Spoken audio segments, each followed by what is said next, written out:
I'm angry, happy, hopeful, and hopeless.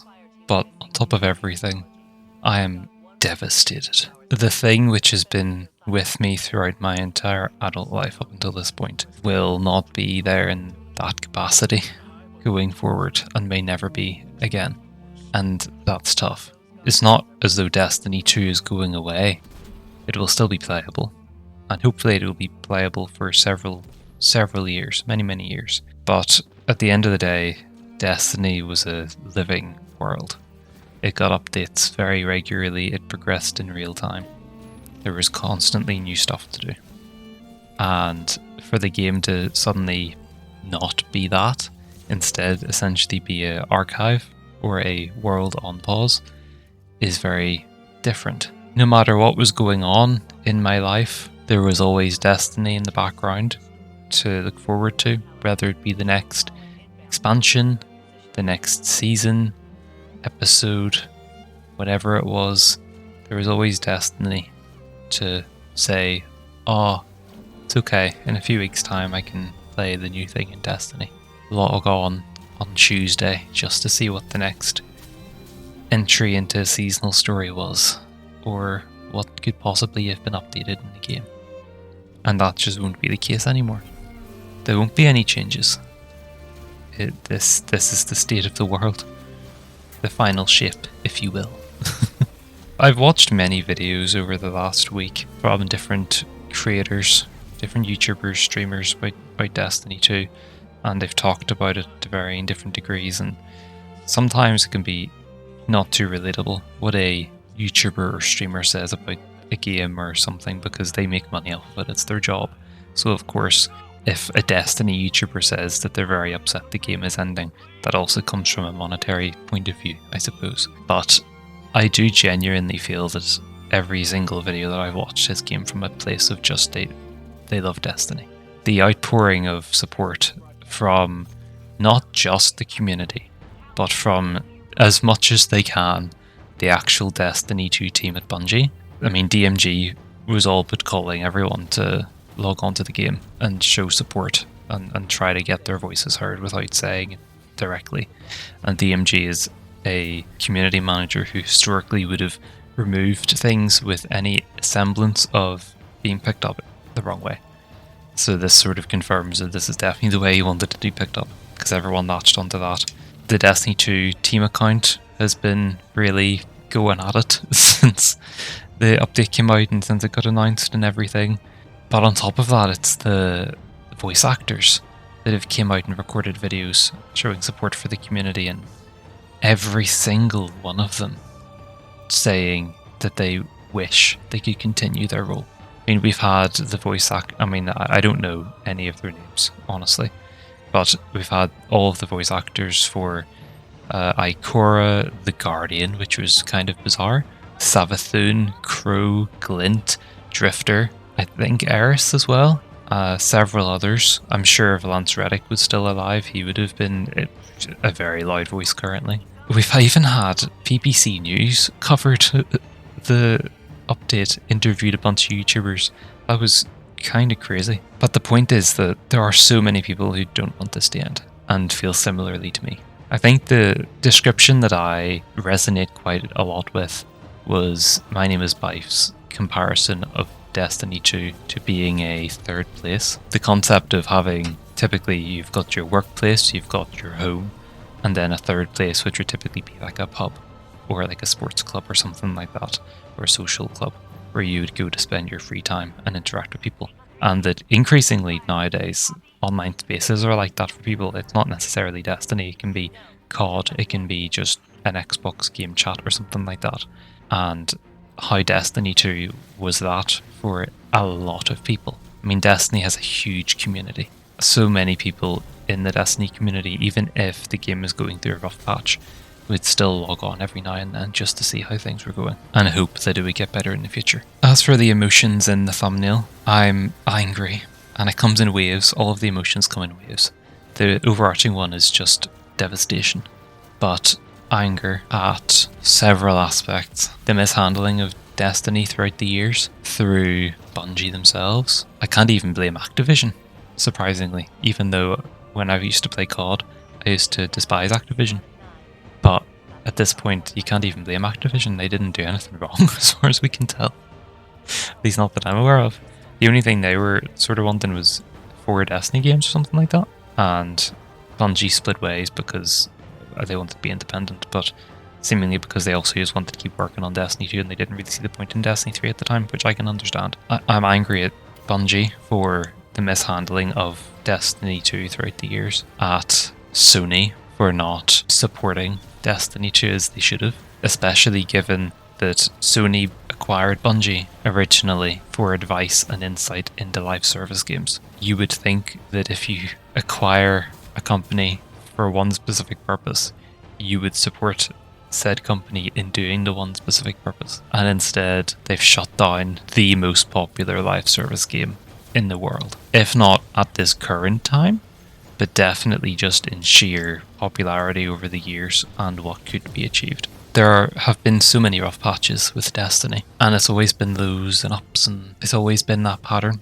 And people got tired of it and people got sick of it. And honestly, the point to retire D2 was after the year of the final ship, because you obviously have to give the seasons or episodes during that year. And a lot of people buy the deluxe edition. And I do think that the best option would have been to have the episodes be a bit more focused on setting up the next story, but also wrapping up the loose threads. Then just leave D2 at that. You know, at the end of Heresy, just that's it.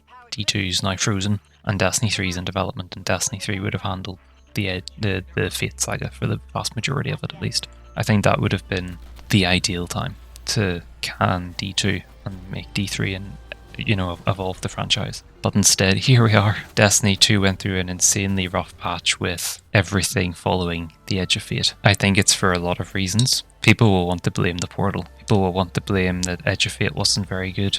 And they're all valid. But I do also think that a huge factor is just a lot of people stepped off with the final ship. And you had exactly 1 year to get people hooked again. Like, people say, yeah, like, I want to stop playing Destiny because I'm tired of it or whatever, but if there's a good enough story, people will keep playing.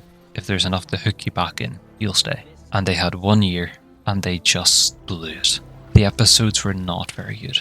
Heresy was alright, Echoes was pretty bad, Revenant was mid, but none of them did a good enough job about setting up the next saga, and therefore people just dropped off. And you can tell because the amount of people who logged in for the Edge of Fate was substantially lower than other expansions, and that's before anybody's ever even experienced the game in that state. You can blame the portal all you want. It definitely would have caused some players to stop playing.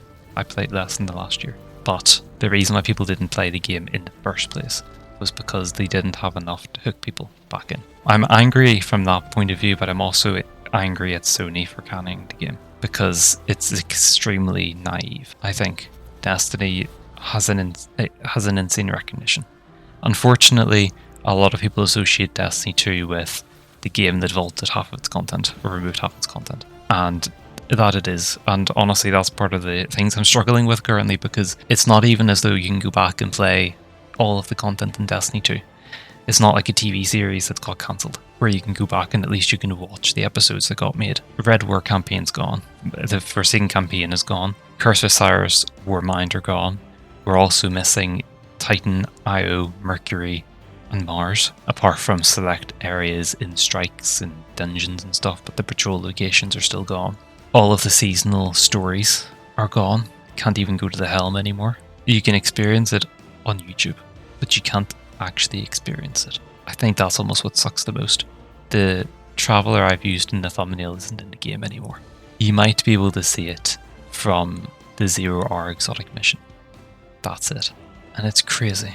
I am happy because the game has been left in an incredible state. The amount of weapons that have been re-added is incredible. The amount of content that's been put into the Monument of Triumph stuff is insane. Even the story stuff we got left the story in an incredibly interesting place. And you can easily see how some of the stuff that's showing up in lower tabs could have been incorporated into expansions in the future. And that stings. But everything's been left in a pretty perfect state for keeping this game interesting going forward, with new content added, and also for having the option of a Destiny 3 still there. I'm happy because of the experience of having played this game for almost 9 years. It's been an experience, and the vaulting didn't annoy me too much at the time because I accepted Destiny was an experience a long time ago. So I sort of accepted that things got removed because it's an experience and that's the cost of having a living world. I do think it can be done in a way that keeps the content, but I accepted that was how they were going to do it. And I'm very thankful for that experience. It has been incredible. I have hope because the community has been extremely loud. We've got the attention of even the Xbox Twitter account, which was bizarre. And I'm sure Xbox are just trying to stir the pot. Like, if this was the other way around, Sony would probably do the same thing.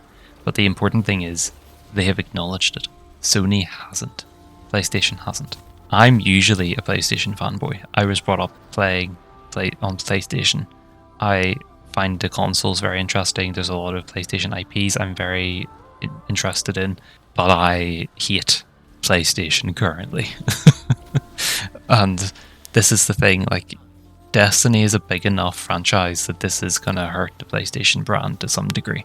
Maybe not hugely, but this on top of the likes of Concord, which was just a laughing stock of a game. I didn't play it, I'd never seen gameplay, but the pure fact that it got shut down weeks after it launched. And here's PlayStation again with another live service game which has been going for almost 9 years that they've now shut down. But I have hope because of the voice of the community.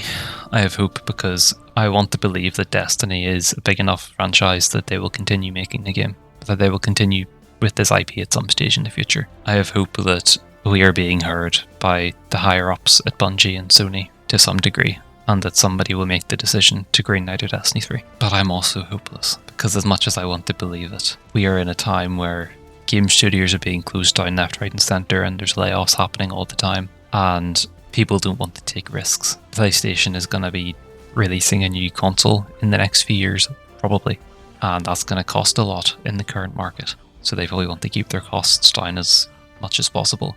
And developing a Destiny 3 will take years.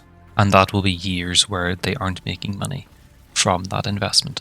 I just didn't see it coming. And I think a lot of people didn't. And the funny thing is I actually want Destiny 2 to stop development. But that was with the expectation that there would be a Destiny 3. That it would continue in some form. It was time to drop the last gen consoles. GTA 6 comes out later this year. That's going to push a lot of people to buy PS5s and Xbox Series X's and stuff. I will keep playing Destiny. I will keep making videos for a while, at least. I plan on keeping to make exotic reviews. And there will definitely be stuff in the immediate future which will be interesting. Just because Destiny 2 has ceased development doesn't mean that it won't still be interesting to keep an eye on Bungie. How will Marathon do? Will it keep being a very low player count?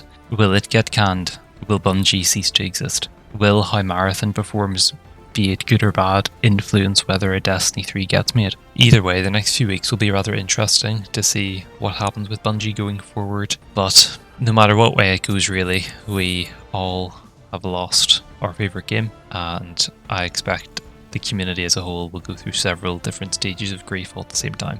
So at least we're all experiencing it together, I suppose. As for me, I'll keep making videos for a while. I don't know how long.